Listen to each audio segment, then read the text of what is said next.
अस्सलाम वालेकुम, welcome back to debrief. मेरा नाम है Mohammad Salman and today we have Shahnawaz over here, Shahnawaz Ali. He is basically the research journalist. Assalamu alaikum. Walaikum assalam, Salman. How are you? I'm good. How are you? Okay. And the second guest we have is Aruj Abrar. आप अस्सलाम इनको जो वालेकुम। जानती होंगी आप जानते होंगे आप सॉरी जानती होंगी. कैसे हैं आप? अल्हम्दुलिल्लाह, आप बताएं. शुक्र अल्हम्दुलिल्लाह। So let's open the comments. आप लोगों को जो भी कमेंट अच्छा लगे बताएं पिछले डीब्रीफ से.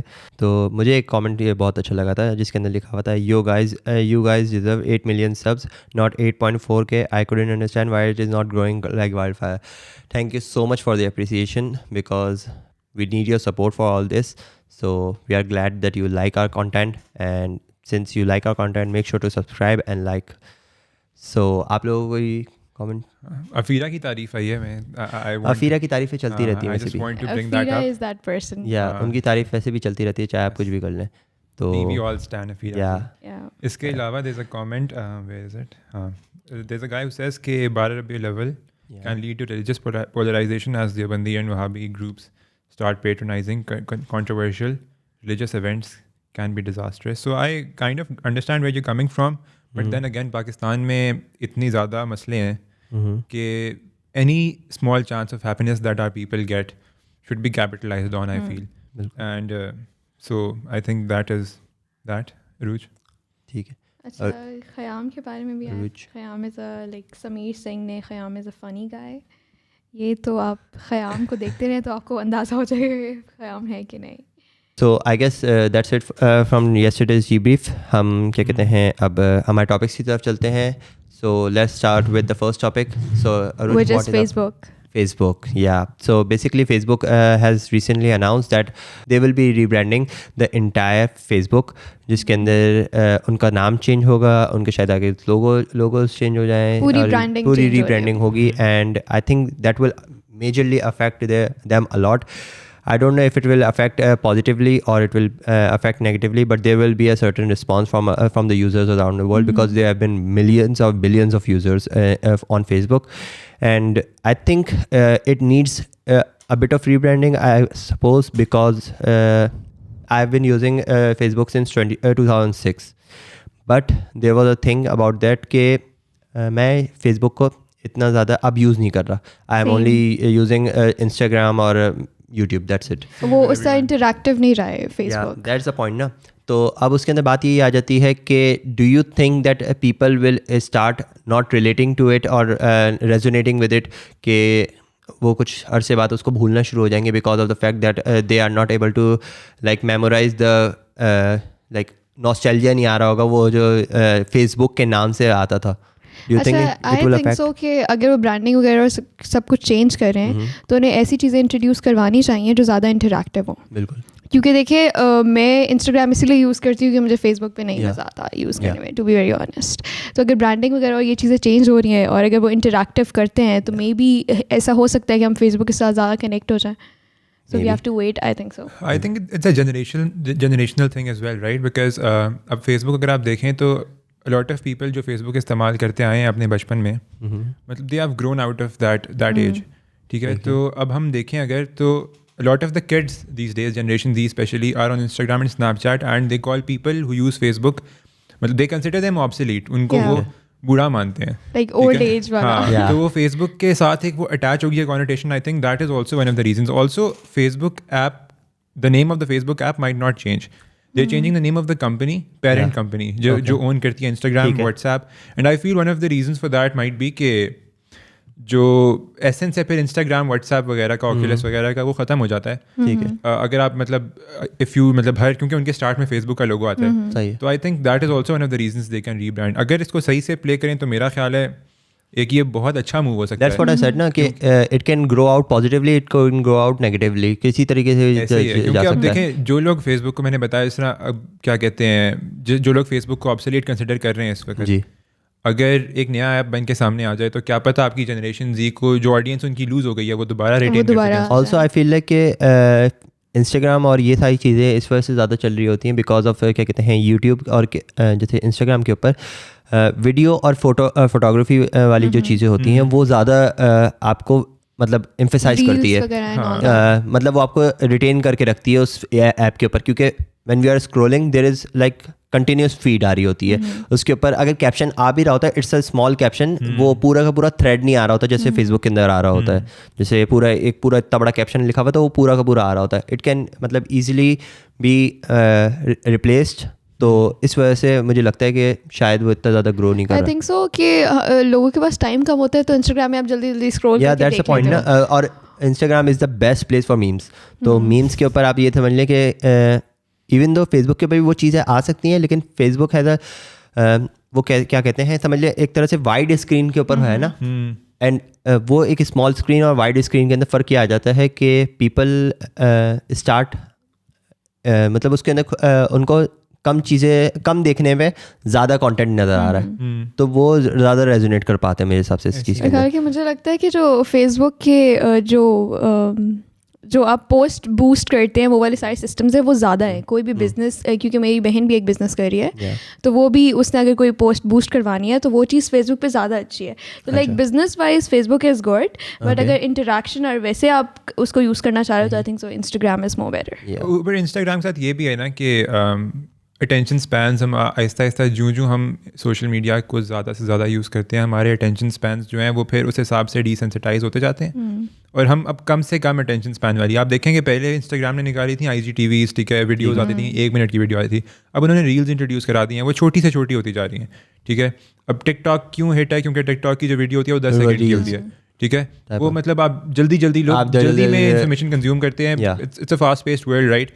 तो आई थिंक फेसबुक जो है इन इटसेल्फ उसका बिजनेस मॉडल जो था वो इंस्टाग्राम से डिफरेंट यहाँ पे था, क्योंकि it was trying to encompass all of this, ठीक है। फेसबुक जो ट्विटर करता है वो भी करना चाह रहा था, फेसबुक जो बेसिकली आइडिया मेन फेसबुक का पहला था, तो फेसबुक सब कुछ करना चाह रहा था, लेकिन अब वो they can not keep up because specialised applications जो हैं वो अपने अपने फोरम पे, रेडिट अपनी जगह, ट्विटर अपनी जगह, इंस्टाग्राम अपनी जगह, स्नैपचैट अपनी जगह अपना अपना काम कर रहा है। तो फेसबुक ने अब बड़ी कोशिश किया कि स्टोरीज भी इंट्रोड्यूस कर ले, वही बात आ जाती है कि इंस्टाग्राम मतलब फेसबुक पे ऐसी क्या चीज़ है जो बाकी सब में अवेलेबल नहीं है।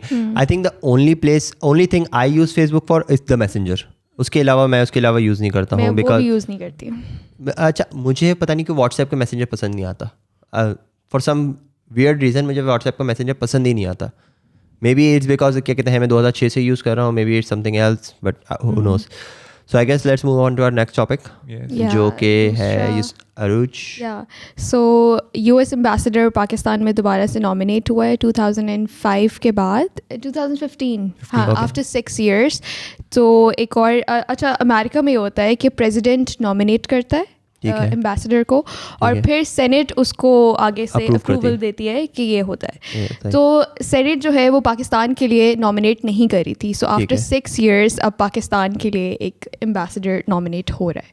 So I guess that's a great initiative from the क्या कहते हैं अमेरिकन प्रेसिडेंट, क्योंकि बात वही आ जाती है कि there should be a representative from the America to be available in Pakistan, ताकि प्रोसेसिंग के अंदर ये सारी चीज़ों के अंदर रिप्रेजेंटेटिव तो था पहले भी। तो व्हाट US डज इज कि बिकॉज इट नीड्स मतलब a large set of diplomatic relations, तो उनका एक चार्ज डी अफेयर्स होता है हर रीजन के लिए। तो पाकिस्तान के लिए I think her name is Angela Aguilar, she has been there for I think अभी रिसेंटली ही अपॉइंट हुई हैं, उनसे पहले एक और थे बंदे, ठीक है। तो वो रिप्रेजेंटेटिव होता है, लेकिन एम्बेसडर होना इन इटसेल्फ एक अलग सिंबल है, आइडेंटिटी है, एक अलग आइडेंटिटी है। तो वो जो था I think was lacking from quite a while. I think that is a good step by the US Senate।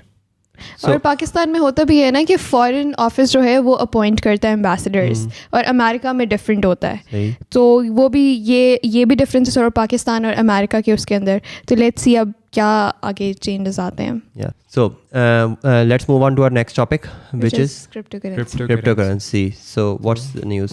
तो ऐसे है कि कल Sindh high court has adjourned a hearing जिसके अंदर उन्होंने डिसाइड किया है कि क्रिप्टो करेंसी जो है पाकिस्तान में, उन्होंने गवर्नमेंट को, फेडरल गवर्नमेंट को 3 महीने की, सॉरी नॉट 3 साल, विच आई फील कि 3 साल would have been more suitable, लेकिन 3 महीने का टाइम दिया उन्होंने कि वो क्रिप्टो करेंसी को पाकिस्तान में रेगुलेट करें, ताकि उसको लीगलाइज कर सकें पाकिस्तान में। अच्छा, before we go on to that, do you think कि पाकिस्तान के अंदर लोगों को पता भी है कि क्रिप्टो करेंसी क्या है? बिकॉज जेंजी के अलावा आई डोंट बिलीव दैट के mostly people know about crypto currency. A lot of millennials have like hopped onto the bandwagon. Yeah, they are just going for the profits. That's all. Going for the capital gains. Yeah, cryptocurrency के but they are not going for assets को नहीं समझ पा रहे हैं. तो I guess we should मतलब एक debrief देनी चाहिए उसके ऊपर कि what is all about and cryptocurrency, how it works and everything and all.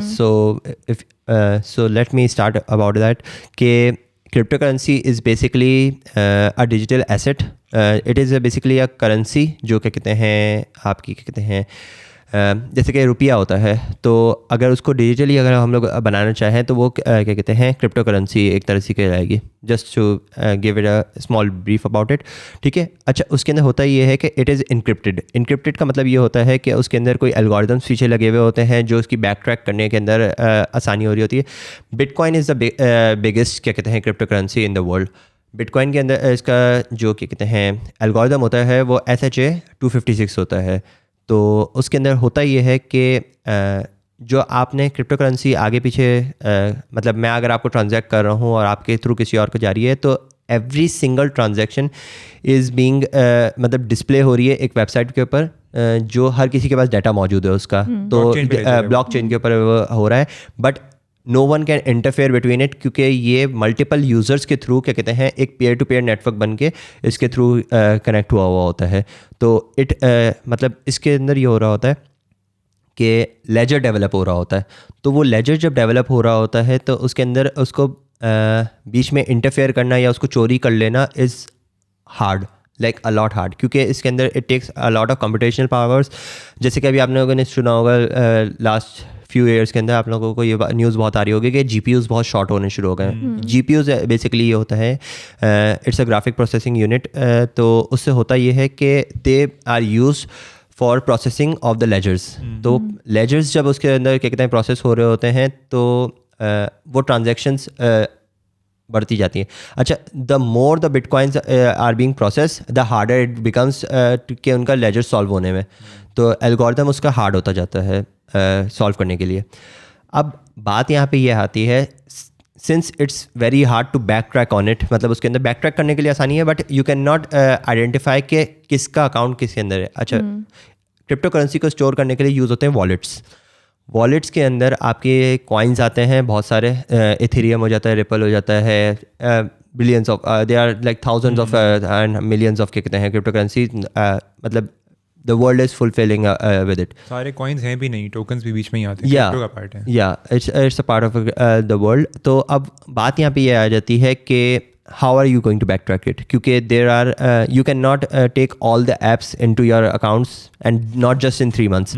और जहाँ तक बात आती है कि information की, you don't even know कि पाकिस्तान के अंदर I don't even think कि पाकिस्तानियों को पता भी है कि क्रिप्टो करेंसी के चलती कैसे है and everything and all. मतलब it's a complicated process and even myself I had to go through it a lot to मतलब gather this much information and I believe कि I might be wrong at some place कि मैंने भी शायद कुछ गलत interpret कर दिया हो. बट एट दिस लेवल अगर 2019 के अंदर, अच्छा 2019 में हुआ ये था कि एट द एंड ऑफ नहीं आई गेस मार्च 2019 के अंदर हुआ ये था कि I was basically thinking of making a mining rig बनाते हैं. पीपल वर क्या कहते हैं उससे माइन कर सकते थे and you can earn some. अच्छा, आप माइन करते हैं तो उसके थ्रू आपको क्या कहते हैं कुछ बोनस टोकन्स मिलते हैं जो कि बिटकॉइन की शक्ल के अंदर होते हैं, या जो भी आप जिस करेंसी को आप कर रहे होंगे माइन वो आपको कॉइन मिलेगा.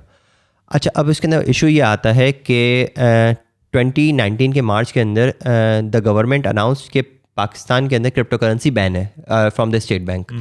अब उसके अंदर जब ये इशू आया है तो एवरीवन स्टार्टेड कि क्रिप्टो करेंसी तो नहीं यूज़ करनी चाहिए, it's since is ban in Pakistan and everything and all. But recently in June 2020 I suppose that was the date, बाकी आप देख सकते हैं उसके अंदर. तो उसके अंदर अनाउंस ये हुआ था that bill was never passed on, मतलब उसको कभी अप्रूव नहीं किया गया था एंड इट वाज नॉट क्या कहते हैं अप्रूव हुआ नहीं था एंड इट वाज जस्ट क्या कहते हैं रूमर के ये हो सकता है. सो 1 साल इनको लगा क्या कहते हैं सिर्फ ये पता करने के अंदर कि ये बिल पास भी नहीं हुआ, पास ही नहीं हुआ इस चीज़ के ऊपर. तो अब अगर उस बात पे अंदाज़ा लगाया जाए, और शायद आपने भी मुझे एक न्यूज़ बताई थी जिसके अंदर क्या कहते हैं फाइनेंस मिनिस्टर ये बता रहे होते हैं कि फाइनेंस डिवीजन के जो रिप्रेजेंटेटिव थे कल कोर्ट में जो पेश हुए थे, ही सेड कि हमें तो अभी तक ये भी नहीं पता कि ये सॉफ्टवेयर है या एसेट है, which is neither of them, because it is an asset, but it is a currency, एक नॉर्मल एसेट नहीं है. तो आई फील यार वही बात आ जाती है ना, if you don't even have the knowledge, if you don't have the representatives for it to identify कि what they are, कि वो चीज़ है क्या. पहली बात तो first you identify that, then you identify the कि उसका usage किस जगह पे आ रहा है. अच्छा, आई बिलीव कि इसका मेन मकसद जो इसको रिजर्व करने का और रेगुलेट करने का जो मकसद है वो आई गेस ये है कि टैक्स इससे जनरेट हो सके, ताकि because everyone is using it a lot, तो वो आप उसको ब्लैक मनी के अंदर बहुत ज़्यादा यूज़ करे जा सकते. उसमें अब बेसिकली जो प्रोपोजिशन कोर्ट में पेश हुई थी, तो हमें उसके फेवर में, क्रिप्टो करेंसी के फेवर में बेसिकली केसेस लेके आने थे. तो one of the case that were presented in the favour of crypto currency was कि चूंकि ये इलीगल है पाकिस्तान में, तो lot of people who have black money are gonna use this currency to figure a way out of that black money और अपने money laundering basically, because it's not easily trackable. हाँ, तो हो सकती है. अब मसला ये है कि यूएस जैसा मुल्क जहाँ पे crypto currency I believe start हुई थी, जहाँ पे हेडक्वार्टर्ड हैं सारे exchanges, most of the exchanges, जहाँ पे जो कॉइन्स के इथेरियम जैसे या फिर बिटकॉइन इवन वहाँ पे हेडक्वार्टर्ड हैं, वो अभी तक रेगुलेट नहीं कर पाए हैं. आपको पता है SCCP में या मिनिस्ट्री ऑफ फाइनेंस में जब कोई मैसेज पहुंचाना होता है ना दूसरे मुलाजिम तक, तो एक पेपर पे प्रिंट होता है और फिर उसके पास आता है, वो उस पे सिग्नेचर करके मतलब आप ये देखें ना, ईमेल चेंज नहीं है वहाँ पे, दैट्स द पॉइंट. और ये क्रिप्टो करेंसी को रेगुलेट करेंगे. ईमेल चेंज की तो अब तो बात भी नहीं होनी चाहिए मेरे हिसाब से, बिकॉज आजकल के सॉफ्टवेयर कंपनीज के अंदर क्या हो रहा है, they are creating their own chats, क्या कहते हैं वो उसके अंदर कंपनी के अंदर, so that it get protected और वो इजीली सिक्योरेबल हो, ताकि बाहर डाटा ट्रांसफर ना हो सके. So what I mean by that is कि सिंस अब यूएस में 3-4 दफ़ा कांग्रेस में ये बात डिस्कस हुई है कि हम किस तरह से टैक्स करेंगे क्रिप्टो करेंसी को. One of the methods that was discussed was कि जो आपका फियाट मनी है ना, जब वो जाए क्रिप्टो करेंसी में, मतलब एक आम बंदा जब डॉलर के एवज क्रिप्टो खरीदे तो वहाँ पे चार्ज करें उसको टैक्स. ठीक है, अब उसका मसला अच्छा, अब ये वही बात आ जाती है ना, अब वॉलेट के अंदर जब आप खरीद रहे हैं, तो ये तो पर्सनल बायर्स के थ्रू हो रहा है ना. अब आप एक बंदे के अकाउंट में भेजो. अच्छा, पाकिस्तान के अंदर आप डायरेक्ट क्या कहते हैं क्रिप्टो करेंसी नहीं खरीद सकते, you have to buy USDT या कुछ ना कुछ करेंसी खरीदनी होती है. तो मोस्टली पीपल यूज़ बाहर के लोगों की ऐप, जो कि यहाँ पे कुछ USDT मौजूद होते हैं, and you use that money and you transfer it to, जैसे कि मेरे मीज़ान बैंक के अकाउंट से इनके मीज़ान बैंक के अकाउंट के अंदर मैंने ट्रांसफ़र किया है. ईजी पैसा पे हो सकता है, जायज़ कैश के थ्रू हो सकता है. You transfer it to that amount and then he will transfer it to your wallet. तो इसके अंदर ट्रांजेक्शन तो आपको पता ही नहीं चल रही कि किसके ऊपर, किस बेसिस के ऊपर हुई है. So how are you going to back track? और इसमें सबसे एक और बड़ा नुआंस ये है कि अब इन्होंने कहा ना कि जब वो बंदा ख़रीदे, तो अभी भी इस वक्त मौजूदा हालात में $2 ट्रिलियन की इंडस्ट्री बन चुकी है. जी बिल्कुल ऐसा ही है. ठीक है, तो पहली बात तो ये, अब बहुत से एक्सचेंजेस जिन्होंने कस्टमर्स रजिस्टर किए थे शुरू में, they did not follow a KYC protocol. KYC protocol ये होता है कि जब आप इजी पैसा का अकाउंट खोलते हैं, ठीक है, तो आपको अपना ID कार्ड नंबर देना पड़ता है, ठीक है, आपको बताना पड़ता है मैं कौन हूँ. ठीक है, तो अ lot of the crypto wallets at the moment अभी भी ऐसे हैं, एग्जिस्ट कर रहे हैं, और मतलब बड़े एक्सचेंजेस तो उनको कर रहे हैं ट्रैक. ठीक है, बाइनेंस ने कर दिया, लोकल बिटकॉइन ने उनको बैक ट्रैक कर लिया कि भाई आप नहीं वेरीफाई करेंगे अपने आप को तो आप करेंसी आपको नहीं मिलेगी, आप फारेंगे, आपका अकाउंट बंद हो जाएगा, आपको निकालने पड़ेंगे पैसे. ठीक है, लेकिन अब जिस तरह आपने कहा कि there is almost more than 10,000 bitcoins. ठीक है, और छोटे एक्सचेंजेस भी हैं, जो छोटे एक्सचेंजेस हैं मौजूद है. जो छोटे एक्सचेंजेस है उनका कोई इंफ्रास्ट्रक्चर इस तरह का है ही नहीं कि वो मतलब डेटाबेस से, यूजर डेटाबेस से. It's basically a trade market ना, जो आप स्टॉक्स की मार्केट चेक कर लें, स्टॉक्स किसके पास भी मौजूद हो, यू कैन नॉट क्या कहते हैं आइडेंटिफाई. अच्छा, वहाँ पे तो शेयर्स मौजूद होते हैं ना, यहाँ पे आपका ये आइडिया नहीं है कि शेयर्स, क्योंकि अच्छा बात यहाँ पे ये आती है कि there are thousands of bitcoins और थाउजेंड ऑफ क्या कहते हैं क्रिप्टो करेंसीज. तो उसके अंदर इशू यही आ जाता है कि यू मतलब मेरे पास कितने कॉइन्स होंगे, who knows that, who knows that कि मेरे पास कितने वॉलेट्स है, कितने क्या चीज़ें हैं, मैं कहाँ पे हाईली इनक्रिप्टेड है या, और तो आप उसके अंदर बैक ट्रैक कैसे करेंगे. And it's not even about के आप उसको बैक ट्रैक कैसे करेंगे, इट्स ऑल अबाउट कि whether you have the knowledge and the capabilities to do that, because अभी तक आपको यही नहीं पता है कि वेदर इट्स अ सॉफ्टवेयर और एन एसेट, तो फिर आप इसको कैसे आइडेंटिफाई करेंगे कि आपकी इंडस्ट्री इतनी डेवलप हुई है क्या? आई नो कि पाकिस्तान के अंदर बहुत सारे सॉफ्टवेयर कंपनीज जो है वो crypto currency, one can be एक कंपनी है कराची के अंदर, इट नेम्स जॉड। तो मेरा दोस्त वहाँ पे काम कर रहा था and he told me about कि they are developing crypto currencies और क्या कहते हैं, उनको इन्फॉर्मेशन आ रही होती है, but at the same point Pakistan की गवर्नमेंट के अंदर वो चीज़ मौजूद है या नहीं मौजूद है, सारी बात यहाँ पे ये आती है। क्योंकि आई फील 3 महीने का टाइम बहुत ज़्यादा 3 महीने का टाइम, 3 साल का टाइम भी इट्स नॉट इवन अबाउट के 3 महीने का टाइम दिया गया, इट्स ऑल अबाउट के आपके पास वो कैपेसिटी है या नहीं है उसको डेवलप करने की। एक बात तो है कि crypto currencies here to stay, आप उसको इलीगल भी कर देंगे। Anything about crypto currencies, I am like. अच्छा, आपका कोई सवाल है इसके हवाले से? जो अभी हम लोगों ने सारी बातें की है, do you think you were able to understand it in this short amount of time? I think so इसके ऊपर हमें ना एक पूरा सेशन करना चाहिए, क्योंकि अभी ये सब सुनने के बाद भी मुझे समझ नहीं आता। हाँ, तो मुझे भी समझ नहीं आ रहा कि किस तरह पूरा प्रोसेस है, ये कैसे, because you use certain words जो कि मुझे पता भी नहीं है कि वो कैसे होता है। तो आई थिंक सो हमें एक पूरा करना चाहिए, क्योंकि मुझे नहीं अभी इस टाइम समझ आया कि एंड इट्स इजीली, क्या कहते हैं, ये बात समझना बहुत आसान है कि हर बंदे को ये वाली लैंग्वेज समझ में नहीं आएगी। And it's not just you, it was me in 2019 because when I was searching it, I literally मैं रात के 2-2 बजे तक बैठ के स्क्रॉल कर रहा होता था to understand what it is, क्योंकि बेसिकली मेरा मकसद ये था that I wanted to, मुझे भी इसके अंदर क्या कहते हैं कैपिटलिज्म के थ्रू क्या कहते हैं, मतलब इसको करना था ताकि कैपिटल गेन की तरफ मैं जा सकूँ उसके अंदर। लेकिन फिर वही बात आ जाती है कि वेदर इट्स हराम हलाल, ये सारी चीज़ें आपको आइडिया होना शुरू हो जाता है। कोई चीज़ के रेगुलेशन के हवाले से मुझे याद आई कि कैपिटल गेन्स और जो क्या कहते हैं प्रिंसिपल प्रॉफिट्स हैं, इनके बीच में भी आप डिफरेंशिएट नहीं कर सकते हैं किसी बंदे के वॉलेट में। आप किसी के बंदे के वॉलेट में जा ही नहीं सकते हैं, तो आप कैसे डिफरेंशिएट करेंगे? तो हमेशा स्टॉक मार्केट में ऐसे होता है कि कैपिटल गेंस के ऊपर टैक्सेशन होती है, ठीक है, और जो डिविडेंड्स होते हैं उनके ऊपर भी टैक्सेशन होती है। तो वो भी मेरा ख्याल है क्रिप्टो करेंसी में बहुत मुश्किल है। अब गवर्नमेंट ने ये पैरामीटर्स भी नहीं दिए, गवर्नमेंट कह रहा हूँ सॉरी, सिंध हाई कोर्ट ने ये पैरामीटर्स नहीं दिए किस तरह और किस तरह रेगुलेट करना है। उन्होंने बेसिकली कहा है कि आप स्टेट बैंक ऑफ पाकिस्तान और आपका जो फाइनेंस मिनिस्ट्री है, SECP, ये सारे मिलकर एक कमेटी बनाएं और ये डिसाइड करें किस तरह रेगुलेट करना है। तो आई फील कि ये केस अभी बहुत चलेगा। अभी तो जब तक आपके पास वॉलेट में पैसे हैं ना सलमान, आप आराम से लगे रहें, अपनी ट्रेडिंग करते रहें। आपको पता है मेरे पास कितने बिटकॉइन है? मैं नहीं बताऊंगा, इसमें भी टाइम लगेगा। वही बात है ना, क्या कहते हैं कि एवरीवन, अच्छा इट्स नॉट इवन अबाउट कि मैं मनी लॉन्ड्रिंग कर रहा हूँ या कुछ कर रहा हूँ, इट्स ऑल अबाउट कि I have a, क्या कहते हैं, मतलब मुझे I have an asset, I can use it however I want. It's a good source of passive income for people who that's the point to make an extra buck. बिल्कुल, सारी बात यहाँ पे यही है ना। So I guess let's move on to our next topic. Next topic तो हमारा जो है वो एक तरह से रोना धोना ही है। कल रात को मैच था, मेरा ख्याल है जिन लोगों ने देखा है वो इस वक्त तक ट्रॉमेटाइज्ड हैं versus South Africa.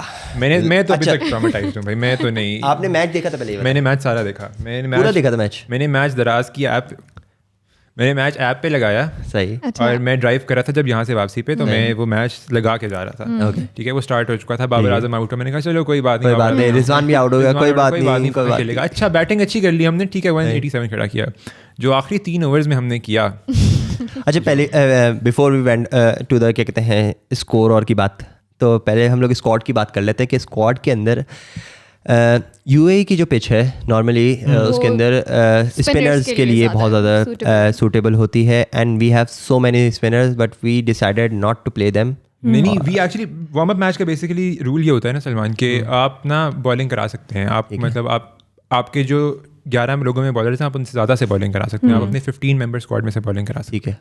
तो हमने इमाद से बॉलिंग कराई, पहले अहमद को रन्स नहीं पड़े, हमने शादाब से कराई, शादाब को रन्स पड़े भी लेकिन नहीं भी पड़े, पहले ओवर में नहीं पड़े, बाद में थोड़े से पड़ भी गए, ठीक है। लेकिन I think Babar Azam needs to grow as a captain a lot. जो उन्होंने लास्ट 3 ओवर्स दिए ना, जिस प्लेसमेंट पर उन्होंने हारिस रऊफ को ओवर दिया, जिस तरह से हारिस रऊफ को रन्स पड़े, मोहम्मद वसीम के ऊपर कॉन्फिडेंस नहीं शो किया गया, I feel he was a very good option. Mohammad Wasim can bowl good yorkers, ठीक है, he can bowl good slower ones. उन्होंने प्रूव किया मैच में, उनको शुरू में 2-3 चौके पड़े, उनको बाद में ओवर नहीं दिया। तो आई फील कि इस तरह के ब्रेव डिसीजन। अब यहाँ पे एक और बात मैं करना चाहूँगा, जी बोले, UTC कि अब हमारा चूँकि संडे को इंडिया से मैच है, अगर आपने इंडिया के 2 वार्म अप मैचेस फॉलो किए हों तो इंडिया ने बहुत बोल्ड डिसीजन लिए हैं। Virat Kohli himself did not play the second warm up match, और that was a shocker for me, right? Because Virat Kohli is their captain. बिल्कुल. लेकिन they showed confidence in Surya Kumar Yadav, ठीक है? और वो उन्होंने पहले मैच में रोहित शर्मा को नहीं खिलाया. Rohit Sharma is like there top gun. बिल्कुल. द ओपनर फॉर उन्होंने उसको नहीं खिलाया. उन्होंने ईशान कृष्ण जो कि एक यंग लड़का था उसको उन्होंने ओपन कराया कि चेक तो कर लेंगे. वार्म अप मैच होता है इसलिए. बिल्कुल. दैट्स द पॉइंट ना. और पाकिस्तान हैदर अली को ले गया, मोहम्मद नवाज को ले गया. Mohammad Nawaz who has the highest number of sixes in the national T20 cup, और Haider Ali who played very well in the national T20 cup as well. तो शोएब मलिक और मोहम्मद हफीज़ को मेरा नहीं ख्याल साइटर्स की ज़रूरत है इतने बड़े टूर्नामेंट में. वो हज़ारों टूर्नामेंट खेल चुके हैं पहले. आपको हैदर अली को हैदर अली को मोहम्मद नवाज को चांस देना चाहिए था कि आप वो आके खेलते, कुछ चेक हो जाता. आपने हारना ही था मैच, जैसे आप हार ही गए हैं. तो कम से कम कुछ कॉम्बिनेशन तो बनता. अच्छा, इट्स नॉट इवन अबाउट कि हम हार गए. इट्स ऑल अबाउट कि किस तरीके से हारे हैं. बिकॉज मैंने मैच नहीं देखा. Like 90% तक चांसेस यही थे कि पाकिस्तान जीतेगा. जी बिल्कुल. द थिंग वाज कि मैं सिर्फ गूगल की क्या कहते हैं वो स्कोर कार्ड पे चेक कर रहा था. एंड आई वाज लाइक यार पाकिस्तान साउथ अफ्रीका का आज मैच था, क्या चल रहा है, मैं देखूं ज़रा. And I opened it and they are like 17 ball पे 41 रन चाहिए. बोले यार पाकिस्तान तो बहुत अच्छा खेल रहा है यार, जीत जाएंगे, आराम से जीत जाएंगे. मैंने बंद करके सो गया. मैं बंद करके सोया. सुबह उठा, मैंने बोला यार चल चेक तो करूँ क्या कहते हैं कि क्या हुआ. South Africa won by 6 wickets, 0 ball remaining. मैं है. And there was this guy, मुझे नाम सही से पता नहीं है, but he scored 101 runs in 51 balls. Dassie Van Der Dussen नाम है. Sir, salute to you. अकेला ही single-handedly took away the match. Yeah, that's the point. Pakistan के स्क्वाड का ये भी मसला है, हमारे पास कोई ऐसा प्लेयर ऐसा नहीं है. Yeah. पहले होते थे. आई रिमेंबर कि पहले जब क्रिकेट जब शाहिद अफरीदी वाला टाइम था, वो बहुत अच्छा टाइम था. उसमें होता था कि एक आखिर पे बॉलर्स भी एट टाइम्स ना मैजिक कर जाते थे. टाइम अच्छा था, but I'm not a big fan of Shahid Afridi. Yeah. I'll probably receive a lot of hate for that, लेकिन अच्छा, कराची में शाहिद अफरीदी की बहुत हाइप है.